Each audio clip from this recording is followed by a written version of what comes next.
உங்கள் சத்யாவில் இப்பொழுது ஆடி அதிரடி தள்ளுபடி. தற்போதைய அண்மை செய்தி. திராவிட மாடல் அரசின் திட்டங்களுக்கு வழக்கம் போல் ஸ்டிக்கர் ஒட்டி கொண்டது தாவேக அரசு. அண்மை செய்தியாக பார்த்து கொண்டு வருகிறோம். எந்த விதமான புது திட்டங்களும் அறிவிக்காமல் திராவிட மாடல் அரசின் திட்டங்களுக்கு பெயரை மட்டும் மாற்றி புதிதாக அறிவித்திருக்கிறது தாவேக அரசு. திராவிட மாடல் ஆட்சியில் செயல்படுத்தப்பட்ட திட்டங்களின் பெயர்களை மாற்றி புதிய திட்டங்கள் போல் அறிவித்திருக்கிறது தாவேக அரசு. திராவிட மாடல் ஆட்சியில் செயல்படுத்தப்பட்ட உலகம் உங்கள் கையில் திட்டத்திற்கு வெற்றி மடிக்கணினி திட்டம் என பெயர் மாற்றி புதிய திட்டம் போல் அறிவித்திருக்கிறது. திராவிட மாடல் ஆட்சியில் செயல்படுத்தப்பட்ட முதல்வர் படைப்பகத்திற்கு டிஜிட்டல் நூலகம் என பெயர் மாற்றி அறிவித்திருக்கிறது.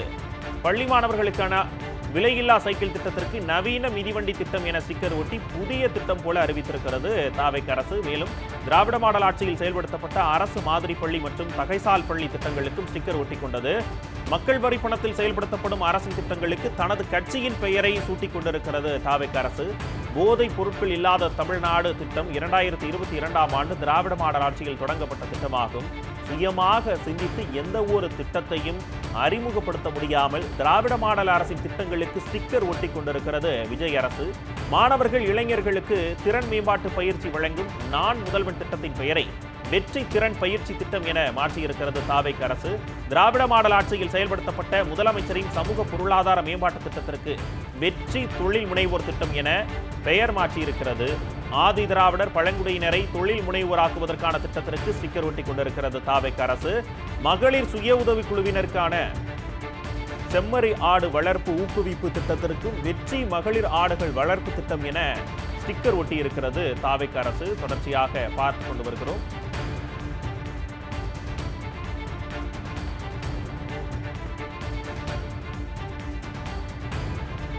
வேலையில்லா பட்டதாரிகளுக்கு மாதம் 4000 ரூபாய் நிதி உதவி வழங்கப்படும் என்ற வாக்குறுதி அளிக்கப்பட்ட நிலையில் அது பற்றிய அறிவிப்பு பட்ஜெட்டில் இல்லை.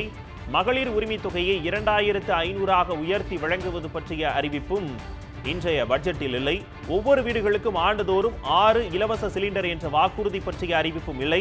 வேலையில்லா பட்டதாரிகளுக்கு மாதம் 4000 ரூபாய் வழங்கப்படும் என்ற வாக்குறுதியும் இந்த பட்ஜெட்டில் இல்லை. 75,000 வரை பயிர்க்கடன் தள்ளுபடி என்ற பற்றிய அறிவிப்பு பட்ஜெட்டில் இடம்பெறாததால் விவசாயிகளும் அதிர்ச்சி அடைந்திருக்கிறார்கள். தொடர்ச்சியாக விவசாயிகளை வஞ்சிக்கும் அரசாக இருக்கும் தாவேக அரசு 75,000 ரூபாய் வரை பயிர்க்கடன் தள்ளுபடி பற்றிய அறிவிப்பு பட்ஜெட்டில் இல்லாததால் விவசாயிகள் அதிர்ச்சி அடைந்திருக்கிறார்கள். அண்மை செய்தியாக தற்போது பார்த்து கொண்டு வருகிறோம். மகளிர் உரிமை தொகையை 2500 உயர்த்தி வழங்குவது பற்றிய அறிவிப்பு இல்லை. 6 இலவச சிலிண்டர் என்ற வாக்குறுதி பற்றிய அறிவிப்பும் இல்லை. 4000 ரூபாய் நிதி உதவி வேலையில்லா பட்டதாரிகளுக்கு வழங்கப்படும் என்ற வாக்குறுதியும் இல்லை. அது பற்றிய அறிவிப்பே பட்ஜெட்டில் இல்லை.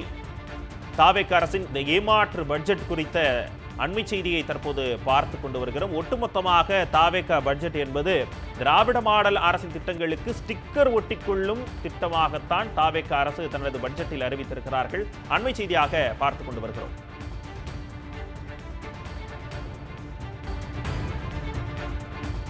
மற்றும் ஒரு அண்மை செய்தி. திமுக தலைவர் மு க ஸ்டாலின் தலைமையிலான திராவிட மாடல் ஆட்சியில் பள்ளிக்கல்வித்துறைக்கான நிதி ஒதுக்கீடு ஏறுமுகத்திலேயே இருந்தது.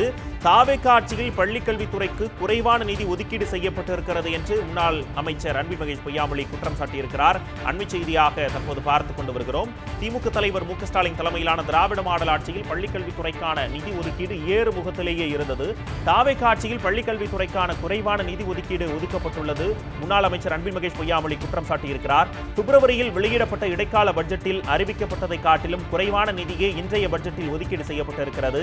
கல்வியில் சிறந்த தமிழ்நாடு என்றென்றும் தொடர்வதை உறுதி செய்ய வேண்டியது அரசின் கடமை என்பதை மறந்துவிட வேண்டாம் என்றும் முன்னாள் அமைச்சர் அன்பில் மகேஷ் பொய்யாமொழி அறிவுறுத்தியிருக்கிறார். அண்மை செய்தியாக பார்த்துக் கொண்டு வருகிறோம்.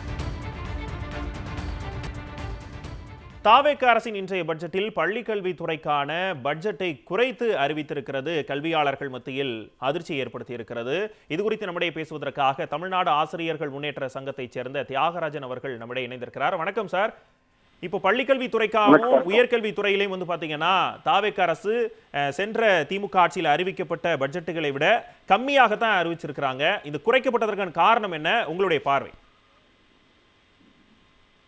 மிகுந்த ஏமாற்றத்தை அளிப்பதாகத்தான் நாங்கள் இதை பார்க்கிறோம். அதாவது கடந்த காலத்துல ஆண்டாண்டுக்கு பள்ளிக்கல்வித்துறையுடைய நிதி ஒதுக்கீடு என்பது அதிகரித்து கொண்டுதான் இருந்த சூழ்நிலையில இப்பதான் முதல் முறையா கீழ்நோக்கி நிதி ஒதுக்கீடு இருந்திருக்கு. இது மிகப்பெரிய ஏமாற்றத்தை ஏற்படுத்தியிருக்கு. அதாவது ஒட்டுமொத்த நாட்டோட வளர்ச்சியே நிர்மாணிக்கிறது பள்ளிக்கல்வித்துறை தான். பள்ளிக்கல்வித்துறையில தான் ஒரு செலவு செலவா பார்க்காம ஒரு இன்வெஸ்ட்மெண்டா பார்க்கணும். எதிர்கால தலைமுறையை தமிழ்நாட்டை உருவாக்கக்கூடிய மிக முக்கிய பங்கு பள்ளிக்கல்வித்துறையில தான் தொடங்குது. இந்த அரசு நிச்சயமாக பள்ளிக்கல்வித்துறைக்கு கூடுதலாக நிதி ஒதுக்கும் என்று எதிர்பார்த்திருந்த சூழ்நிலையில அதிர்ச்சியா இந்த பல்லாயிரம் கோடியை குறைச்சிருக்கு என்பது இது எப்படி கொண்டு போய் பள்ளிக்கல்வித்துறை விட போகிறது என்ற ஒரு எதிர்பார்ப்பை ஒரு வேதனையும் எங்களுக்கு ஏற்படுத்தியிருக்குது. நிச்சயமா இது ஏமாற்றமான செய்தியாக தான் நாங்கள் பார்க்கிறோம். இல்லை சார், இப்போ 4000 கோடி ரூபாய் அளவுக்கு குறைத்திருக்கிறதை நம்ம பார்க்க முடியுது. இதை எப்படி நம்ம தமிழ்நாட்டுடைய ஒரு புதிய அரசு பதவியேற்றிருக்கு, இவங்களை நம்பி மக்கள் கொடுத்திருக்கிறாங்க. அதுவும் முக்கியமான துறையா பார்க்கப்படுறது பள்ளிக்கல்வித்துறை, மாணவர்களுடைய எதிர்காலம். அப்ப எல்லாரும் உற்று நோக்கக்கூடிய இந்த பள்ளிக்கல்வித்துறையில பாத்தீங்கன்னா 4000 கோடி ரூபாய் அளவுக்கு குறைச்சிருக்கிறது அப்படிங்கறத எப்படி பார்க்கிறது? அதான் நான் சொல்றேன், பள்ளிக்கல்வித்துறையை பொறுத்தவரை இந்த குறைப்பு என்பது மிகுந்த பெரிய பின்னடைவு தான். பள்ளிக்கல்வித்துறையில ஆண்டாண்டுக்கு உயர்ந்து கொண்டே இருக்கிற பள்ளிக்கல்வித்துறை இது ஏற்கனவே இந்த அதிமுக ஆட்சி காலத்துல கூட அந்த பள்ளிக்கல்வித்துறையோட பட்ஜெட் ஏறிட்டு முதல் முறையா பின்னோக்கி இப்பதான் போகுது. இது பல்வேறு செயல் திட்டங்களை செயல்படுத்துவதில் பெரிய பின்னடைவை தான் ஏற்படுத்தும். இது யாரும் எதிர்பார்க்கல. நிச்சயமா இந்த தொகையை கூடுதலா ஒதுக்கணுன்றதுதான் அனைவருடைய எதிர்பார்ப்பா இருக்கு. நிறைய விஷயங்களை பள்ளிக்கல்வித்துறையில செய்வாங்கன்னு எதிர்பார்த்தாங்க. அதாவது பல மாற்றங்கள் பள்ளிக்கல்வித்துறையில வரும். புதிதாக பொறுப்பேற்றிருக்கிற அரசு பல மாற்றங்களை செய்யும் என்று நினைத்துக் கொண்டிருந்த சூழ்நிலையில பள்ளி மாணவர்கள், பள்ளி ஆசிரியர்கள், ஒட்டுமொத்த பள்ளிக்கல்வித்துறையில இது போன்ற குறைப்பு என்பது ஒரு அதிர்ச்சி ஏற்படுத்தியிருக்கு. எதிர்பார்ப்புகளுக்கு எதிராக மாற்றங்களை எதிர்பார்த்து காத்திருப்பவர்களுக்கு எதிர்மாற்றமாக இருப்பதுதான் இதை பார்க்க முடியுது. இதோட விளைவுகள் நிச்சயமா வரக்கூடிய காலகட்டங்களில் நிச்சயமா தெரியும். மக்களும் உணர்வாங்க, பள்ளிக்கல்வித்துறையில் பணியாற்றக்கூடியவர்களும் மாணவர்களும் கண்டிப்பா உணர்வாங்க. இணைப்பில் உங்களுடைய கருத்துக்களை பகிர்ந்து கொண்டதுக்கு நன்றி சார். உங்கள் சத்யாவில் இப்பொழுது ஆடி அதிரடி தள்ளுபடி.